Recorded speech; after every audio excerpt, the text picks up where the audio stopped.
너희가 빛을 받은 후에 고난의 큰 싸움을 견디어낸 것을 생각하라. 혹은 비방과 환난으로서 사람에게 구경거리가 되고 혹은 이런 형편에 있는 자들과 사귀는 자가 되었으니 너희가 갇힌 자를 동정하고 너희 소유를 빼앗기는 것도 기쁘게 당한 것은 더 낫고 영구한 소유가 있는 줄 알미라. 그러므로 너희 담대함을 버리지 말라. 이것이 큰 상을 얻게 하느니라. 너희에게 인내가 필요함은 너희가 하나님의 뜻을 행한 후에 약속하신 것을 받기 위함이라. 아멘. 그 알고 지내던 자매 청년이 어느 날 자신이 계획했던 것도 잘 되지 않아서 크게 힘들어했어요. 근데 그 얘기를 하면서 이렇게 푸념스러운 이야기를 쭉 하는데 자신에게 왜 이렇게 힘든 일이 있고 또 왜 하나님 이렇게 자기 가운데 어려움을 주는지 모르겠다고 이렇게 푸념으로 쭉 늘어놓는 거예요. 객관적으로 볼 때는 상당히 신앙도 좋고 또 충분히 그런 어려움들을 잘 해결할 수 있을 것처럼 보인 자매였는데 그게 힘들어하고 잘 못 견뎌하는 거예요. 그게 이제 그 청년에게 신앙이 없어서 그런 게 아니라 어려운 일을 겪으면 누구나 다 처음에 그런 반응을 다 보이게 됩니다. 아무리 신앙이 좋은 사람도 자신이 감당하기 어려울 정도의 시련을 겪게 되어지면 다 이런 의구심이 생겨요. 하나님 진짜 나를 사랑하시나? 성경에 이런 일들이 있는데 왜 내게는 없나? 이런 의구심들을 계속 가지게 됩니다. 어느 신학교 교수님이 자기 회개의 고백을 해요. 자신이 힘들고 어려운 지체를 볼 때 왜 저렇게 힘들어하나? 왜 저렇게 신앙이 없는 사람처럼 행동을 하나? 다 성경에 답이 있고 또 어떻게 헤쳐나갈지를 다 알려주고 있는데 이런 생각들을 계속 가지고 있었대요.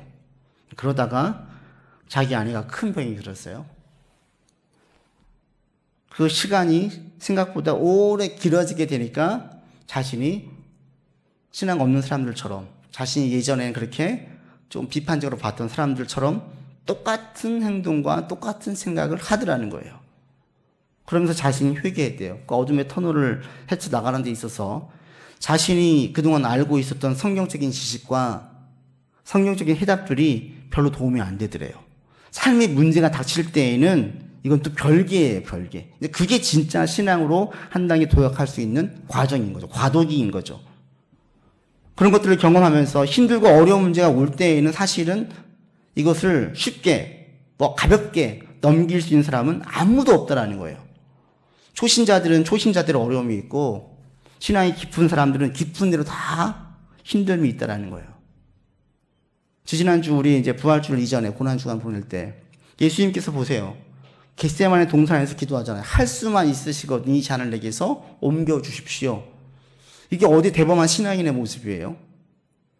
신앙인이라면 내가 모든 고통과 고뇌를 십자가를 다 지겠습니다. 나가야 되는데 예수님께서 똑같은 큰 시련이 올 때에 우리와 똑같은 인간의 모습으로 할 수만 있으면 옮겨주십시오 라고 고백을 했어요.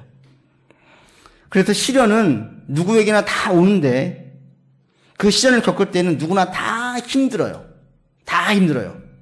그리고 이 시련을 이제 어떻게 견뎌내느냐가 어떻게 그 과정을 보내놓고 어떻게 해석을 하느냐가 사실은 그 시련 가운데 무엇을 보고 어디에 소망을 두느냐가 시련 이후에 신앙이 더 좋아지기도 하고 신앙이 확 떨어지기도 해요. 오늘 본문에 보면은 히브리서를 받는 이 수신자들도 똑같은 고난을 겪었어요. 여러분 32절로 34절에 보십시오. 같이 읽어보죠. 전날에 너희가 빛을 받은 후에 고난의 큰 싸움을 견뎌낸 것을 생각하라. 혹은 비방과 환난으로서 사람에게 구경거리가 되고 혹은 이런 형편에 있는 자들과 사귀는 자가 되었으니 너희가 갇힌 자를 동정하고 너희 소유를 빼앗기는 것도 기쁘게 당한 것은 더 낫고 영구한 소유가 있는 줄 알미라. 이들이 어떤 고난을 겪었습니까? 비방을 받았어요. 환난 가운데 있었어요. 많은 사람들이 구경거리가 됐어요. 아유 저것들 봐. 또 그런 무리와 함께 있었다라는 거예요. 심지어는 34절에 보니까 자기의 소유를 가지고 있는 것을 빼앗기기도 했어요. 이런 시련을 겪었는데 이들은 그 시기를 잘 이겨냈다라는 거예요. 어떻게 이겨냈느냐? 이게 이제 오늘 본문에 나와 있어요. 보통 힘들고 어려워질 때 어떤 생각을 하게 되어져요? 고통이 오면 빨리 이 고통이 끝나기만을 바라요. 이제 빨리 좀 고통이 끝났으면. 그리고 더 희망하고 바라는 것, 소망은 뭐예요? 해피엔딩으로 끝났으면. 다 이것을 바라요. 힘들고 어려워지면 다 이런 마음을 가져요. 그런데 이런 목표와 이런 소망을 가지고 나가면 신앙적으로 성장하기가 어려워요. 빨리 고통이 끝나기만을 바라고 이 모든 것들이 좋게 해피엔딩으로 끝나기를 소망하면서 막 나아가면요, 다시는 하나님께 실망하게 되어지고 또 시험에 들게 되어지고 때로는 그게 원망도 하게 되어져요. 그러니까 목표와 소망을 거기에 두면은 안 돼요. 왜? 그 문제만 바라보기 때문에 그렇습니다. 그러면 어디를 봐야 되느냐? 34절 마지막에 이것들을 잘 이겨낸 이들이 어떻게 이겨냈는지가 나와져 있습니다. 보십시오. 이것들을 기쁘게 당한 것은 왜 그렇다고 이야기합니까? 더 좋고 영구한 소유가 있는 줄을 알기 때문이라는 거예요. 이들이 힘든 시련을 겪을 때에 어떤 마음을 가지고 견뎌냐면 더 좋은 게 있어. 영원히 빼앗기지 않을 것이 내게 올 거야.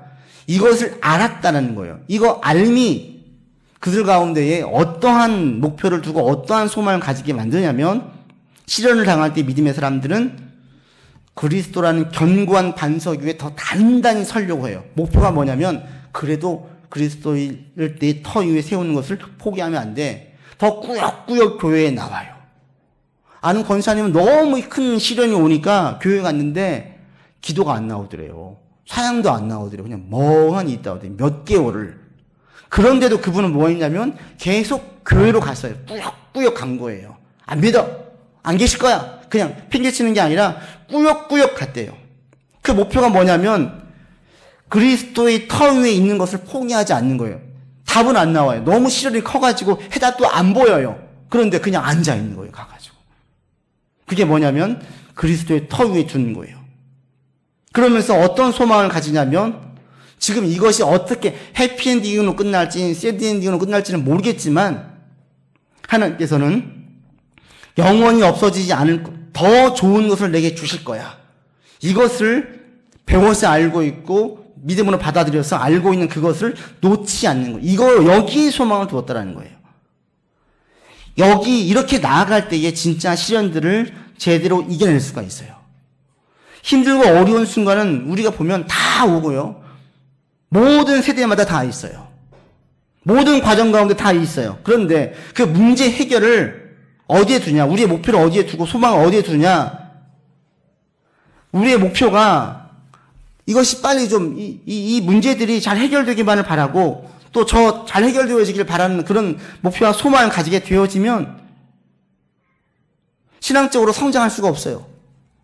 그런데 그 문제 해결에만 염두에 두는 것이 아니라 문제를 풀어나가면서 믿음이 떨어지지 않도록 하고 그리고 언젠가는 하나님께서 그게 언제일지 모르겠지만 더 좋은 것들로 주실 거고 가장 좋은 것은 우리가 죽고 난 다음에 받을 거야. 이것을 계속 내 가운데 확신을 하면 그 믿음, 그 어려운 시기들을 잘 견뎌낼 수 있어요. 지금 우리 가운데 힘들고 어려운 분들이 있습니다. 지금 뭐 당장 멀리 갈 것도 없어요. 내일 수술을 앞두고 있는 그 가정의 식구들은 하루하루도 감정의 기복이 하루에도 수십 번씩 바뀔 거예요. 잘 될까? 안 될까? 거의 24시간 수술을 받는 그 경우에 또 심지어 그 수술로 잘못 되는 경우들도 워낙 많기 때문에 부정적인 생각을 하면 한도 끝도 없이 불안해져요. 이런 기복이 막 있을 때, 떨어질 때, 이런 막 상황이 있을 때에 그 문제만 바라보게 되어지면 그 문제, 그 시련에 내가 그냥 완전히 압도당해 버리지요. 해결이 안 보여요. 그럴 때 그 문제만 바라보지 않고 하나님을 바라보는 하나님. 힘들고 어려운 가운데 있을 때 문제만 바라보면 반드시 넘어지고 반드시 실망하게 되어집니다. 근데 거기에서 내가 계속 그리스도의 터 위에 있고 예수님 나의 그리스도이십니다. 지금 상황이 어떻게 흘러가든지 간에 그리스도이십니다. 또 이것이 지금 더디 진행되어지든지 또는 실망스러운 결과가 나오든지에 상관없이 반드시 더 귀한 것을 우리 가운데 주실 것을 믿습니다. 이거 계속 확신을 하면 이것을 목표로 두고 이것을 소망으로 삼으면 그 가운데 그 시기들을 지나고 나면 잘 이겨냈음을 알게 되어져요. 여러분 지금 힘들고 어려운 가운데 있다면 문제만 바라보지 않기를 바랍니다. 그 문제만 잘 해결되기를 바라지 않기를 바랍니다. 그럼 어디에 둬야 돼요? 그리스도가 내 터입니다. 내 신앙의 터입니다. 내 삶의 모든 그 근본 기초를 내 말씀에 두겠습니다. 딱 다시 잡는 거예요. 그리고 분명하게 잡는 거죠. 반드시 언젠가, 그 시기가 언제일지 모르겠지만 하나님께서 더 좋은 것을 주실 것을 믿습니다. 설령 내게 지금 안 준다면 죽은 다음에 가장 좋은 것을 주실 줄 믿습니다. 이것을 딱 붙들고 가는 거예요. 이렇게 그 시기를 이겨내다 보면 지나고 난 다음에 가장 지혜롭게 또 가장 바른 올바른 방법으로 그 시기를 지나왔음을 알게 됩니다. 근데 많은 경우는 문제 해결만을 놓고 기도해요. 하나님, 이 문제만 해결되어지면 제가 더 잘 믿겠습니다. 이 문제만 잘 되어지면 우리 아이들이 더 잘 믿을 것 같아요. 지금 막 취업 준비든지 시험을 준비한 지체들이 있어요. 이 시험만 잘 치르면, 취업만 잘 되어지면, 우리 삶의 문제만 잘 되어지면 신앙이 더 좋아질 것 같으세요? 안 그래요, 사실은. 우리 아이 좋은 대학 보내면 신앙이 좋아질 것 같아요. 절대 그렇습니까? 절대 안 그래요. 성경적으로 예수님의 그 있는 그 실예를 들면 몇 프로만이 실질적으로 신앙이 좋아지냐면 딱 10%만 좋아져요. 나병 환자 10명이 가다가 예수님을 부르셨습니다. 우리를 불쌍히 여겨주십시오. 예수님께서 명하셔가지고 10명을 다 치유해 주셨어요. 그 중에 한 명만 예수님께 찾아왔어요. 10명 중에 한 명만 와서 감사해요. 나머지는 다 어디 갔느냐? 다 낫지 않았느냐? 병이 낫자? 그냥 가버린 거예요. 많은 경우가 그래요. 문제를 가지고 오죠. 문제로 주님을 만나게 되어지면 참 좋지만 실질적으로 퍼센테이지를 따지면 10%라는 거예요. 10%. 병을 낫게 해줬어요. 먹을 양식을 줬어요. 예수님 십자가 지실 때 아무도 없었어요. 다 숨어 있었어요. 삶의 문제가 해결되어지면 여러분 신앙이 좋을 것 같으세요? 안 좋아져요. 삶의 시련이 해결되어지면 신앙이 더 견고해지고 더 열심을 낼 것 같습니까? 그렇지 않아요. 그 문제를 통해서 그 문제 가운데 문제만 바라보고 있으면 절대로 좋아질 수가 없어요. 그 문제 가운데 목표와 소망을 다른 데 두어야 돼요. 더 좋은 거 주실 거야. 그래서 여전히 나는 주의 터 위에 세울 거야. 계속 두고 있지 않으면 문제가 해결되어져도 전혀 유익함이 없습니다. 여러분 지금 힘들고 어려우세요? 제가 우리 신방 다녀보고 또 교인들 한 분 한 분 같이 연락을 해보면 지금도 우리 교인도 지금 막 정신이 없어요. 어떤 분은 곧 있으면 이제 애기 나와요. 또 어떤 분은 내일 당장 수술이 있어요. 어떤 주체들은 시험을 얼마 앞두고 있어요. 취업으로 막 씨름하고 있어요. 사업장을 열었는데 지금 막 준비하느라고 부산에 지금 존재하면서 열심히 일고 나가려고 애를 쓰고 있어요. 직장을 다니면서도 하루에 12시간씩 그만둘 거라 생각을 하게 되어져요. 다 이런 분들이 많아요. 근데 보편적으로 우리 한국 사회가 너무나 불안정한 가운데 있다 보니 대다수의 사람들이 이래요. 근데 이러할 때에 어디에 목표를 두고 어디에 소망을 두냐? 그러면 돈이 문제야. 돈 좀 많이 벌었으면 좋겠어. 돈 하다 보면은 돈 문제가 해결되어지면 신앙이 좋아집니까? 진짜 복을 받습니까? 안 그렇거든요. 문제 해결을 위해서 힘을 써야 되지만 우리가 세울 목표와 소망은 거기에만 제한되어지면 안 된다는 거예요. 그걸 무시하라는 얘기가 아니라 그것만 바라보고 있으면 우리의 신앙이, 우리의 그 사고가 거기에 매몰되어서 신앙이 더 떨어져요. 여러분의 목표와 소망을 이 시간 바르게 세울 수 있기를 바랍니다. 고백하세요. 예수가 내 그리스도가 내 모든 삶의 터전이십니다. 우리 저의 소망은 반드시 약속하신 좋은 것을 상으로 받을 것을 믿습니다. 그것이 무엇인지 언제일지 모르겠지만 반드시 받을 것을 믿습니다. 지금 상황이 내 예상대로 끝나지 않아도 인생이 끝난 게 아니에요.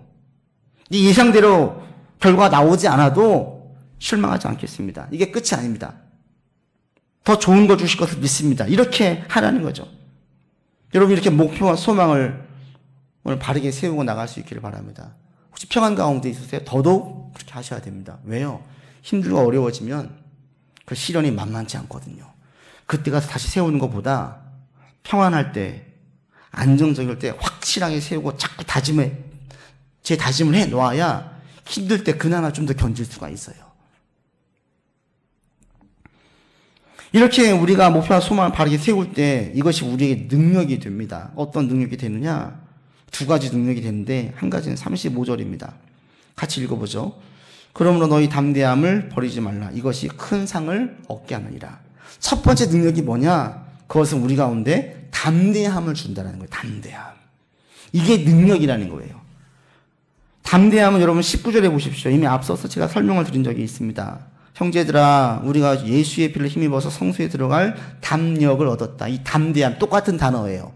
19절의 담대함은 뭐냐면 우리가 더 이상 죄의 자녀, 진노의 자녀, 저주의 자녀가 아니다. 그래서 우리 인생에 있는 모든 어려움들은 하나님께서 저주로 죄의 결과를 내린 것이 아니다.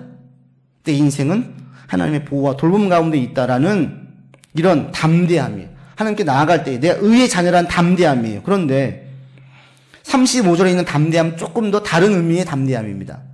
뭐냐면 삶의 시련과 어려움이 올 때에 그때에 담대해질 수 있다는 거예요. 그때 시련이 올 때 그냥 바로 주저앉고 아이고 어떡해 두려워하고 무서워하고 떠는 자들이 있어요.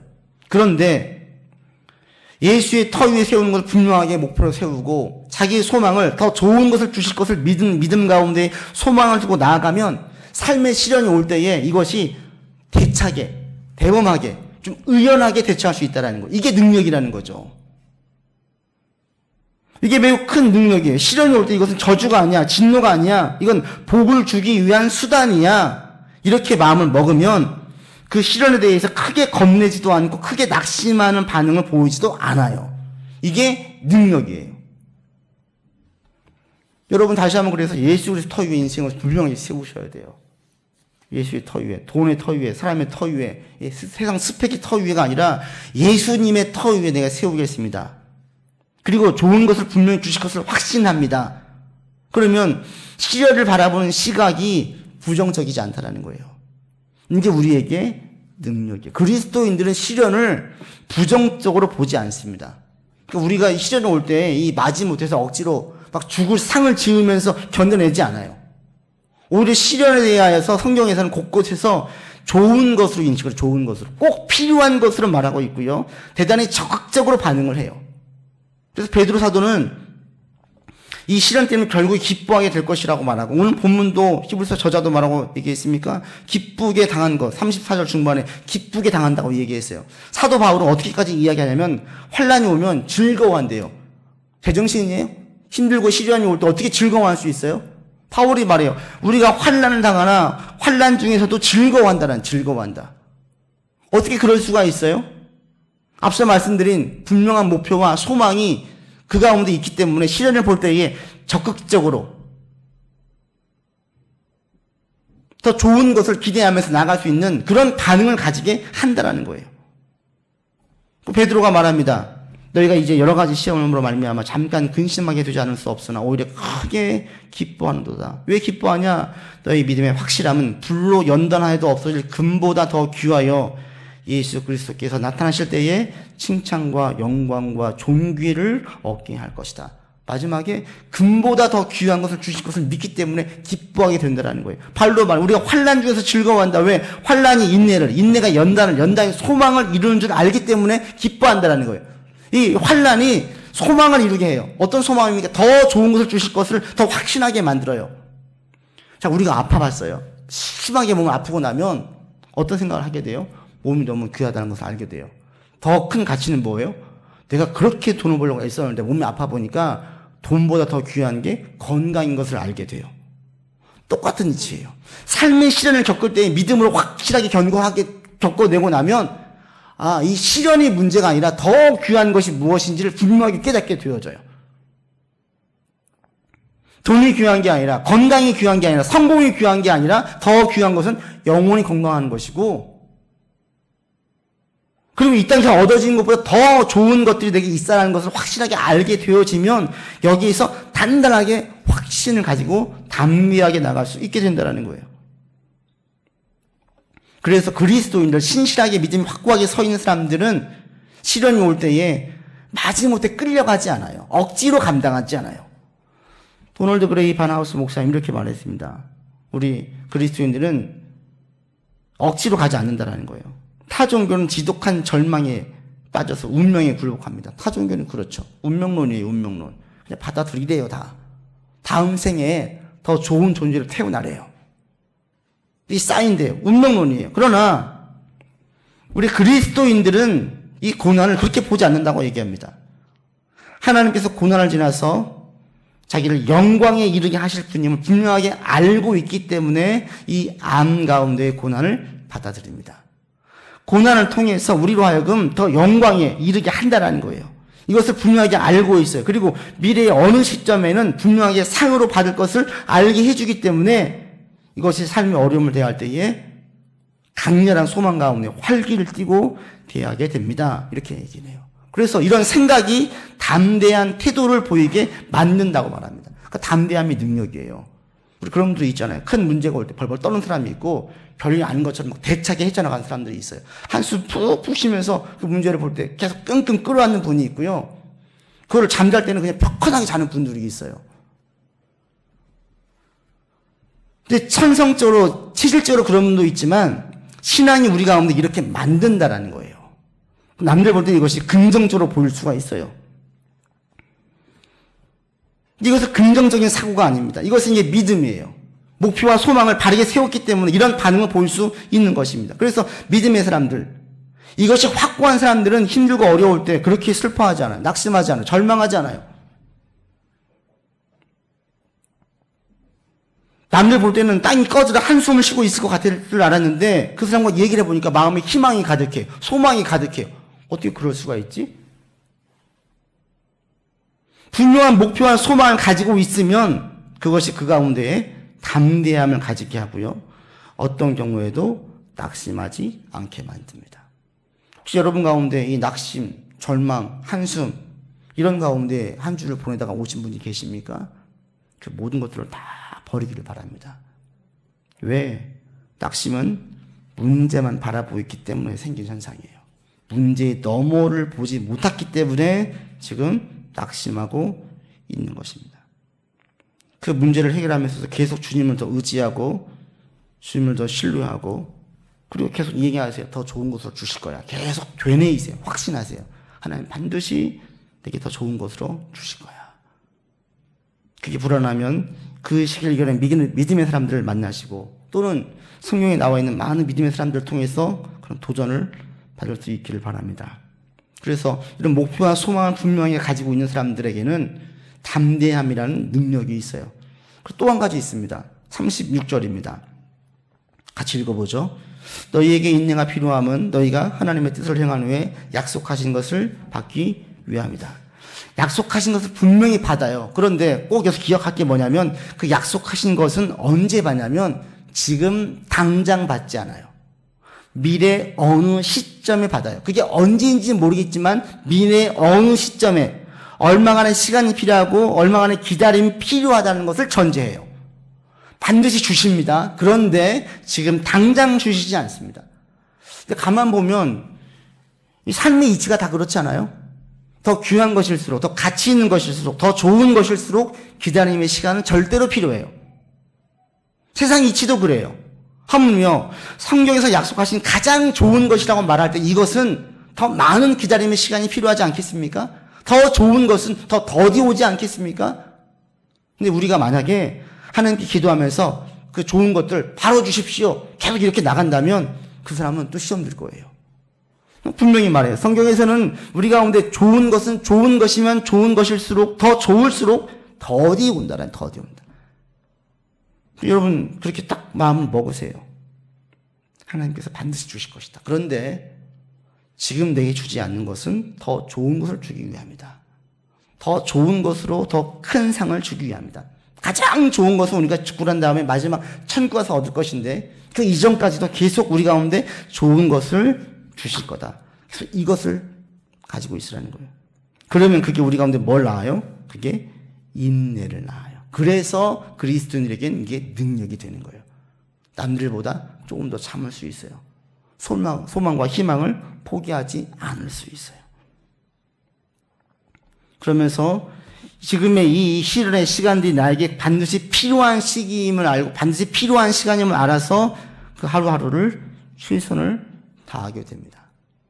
여러분들 이런 마음을 가지고 나갔으면 좋겠습니다. 여러분 지난 한 주가 어떻게 사셨습니까? 풍요하면서 원망하면서 또는 절망 가운데 사셨습니까?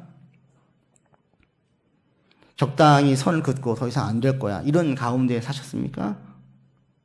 이 시간 그 모든 것들을 전부 다 내려놓으시길 바랍니다. 그리고 다시 한번 담대함과 소망을 가지고 무정하면서 여러분 삶을 대할 수 있기를 바랍니다. 그리고 고백하십시오. 하나님께서 좋은 거 주신다. 언제?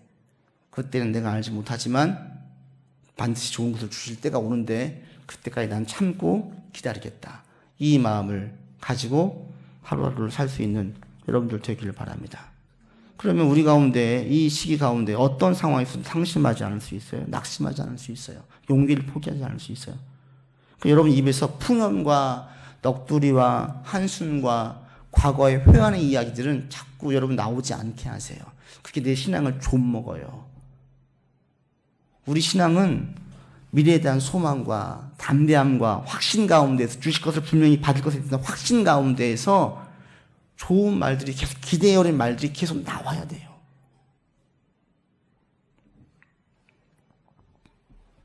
말씀을 맺습니다. 삶의 시련 누구나 다 겪어요. 다 힘들어요. 근데 그 시련들을 당할 때에 그 시련만, 그 문제만 바라보지 않는 여러분들 되기를 바랍니다. 다시 한번 그리스도의 터 위에 나를 분명하게 세우시고요. 우리의 소망을 하나님께 두시고 하나님께서 좋은 것 주실 거야. 이 확신을 분명히 가지고 나아가셔서 담대함과 인내로 여러분 삶을 하루하루를 살아내시고 이것이 여러분 삶의 능력이 될 수 있기를 바랍니다. 그리고 웬만한 일에 놀라지 마세요. 두려워하지 마세요. 절대 낙심하지 마세요. 그리고 더 좋은 것 주시려고 더 오랜 시간을 기다리게 하시는구나. 이런 믿음으로 참고 견디셔서 반드시 그 결실들을 거둘 수 있는 여러분들 되기를 주 이름으로 권면합니다. 기도합시다.